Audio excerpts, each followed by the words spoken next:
आता मेट्रो शहरातील बातम्यांचा वेगवान आढावा घेऊयात।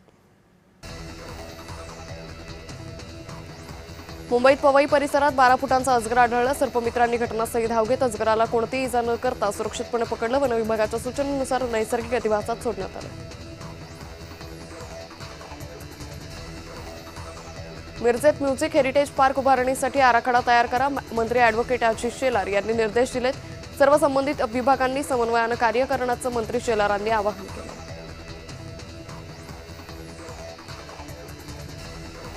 भिवंडी येथील टीईटी पेपरफुटी प्रकरणी आत्मसमर्पण केलेल्या आरोपीला 2 ऑगस्टपर्यंत पोलीस कोठडी सुनावली। आरोपीने पोलिसांना आत्मसमर्पण केल्यानंतर भिवंडी न्यायालयात त्याला पोलीस कोठडी सुनावली।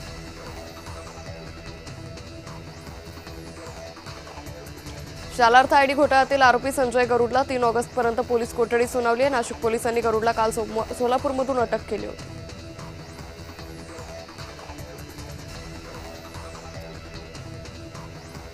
खोल समुद्रातील मच्छीमारांसाठी सॅटेलाइट फोन सुविधा उपलब्ध केली जाणार आहे। आपत्कालीन प्रसंगी तातडीने मदत मिळावी, हवामान आणि सुरक्षा सूचना वेळेवर प्राप्त व्हाव्यात यासाठी महाराष्ट्र शासनाने पुढाकार घेतला आहे।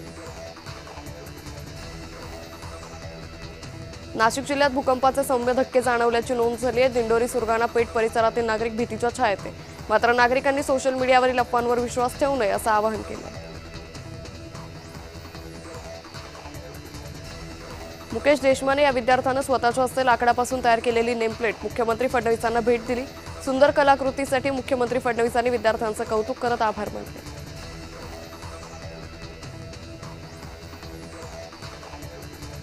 E20 इथेनॉल संबंधित बदनामीकारक मजकूर प्रकरणी नितीन गडकरींनी दाखल केलेल्या याचिकेवरील सुनावणी मुंबई उच्च न्यायालयानं तहकूब केली।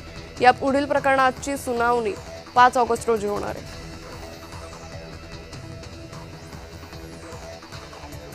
नाशिक जिल्ह्यात कमी पाऊस झाल्यानं मनमाडला पाणीपुरवठा करणाऱ्या वाघतर्डी धरणाचा पाणीसाठा घटलाय। जेमतेम 8 ते 10 दिवस पुरेल इतकाच साठा राहिल्यानं शेतीचा प्रश्न गंभीर होण्याची शक्यता आहे।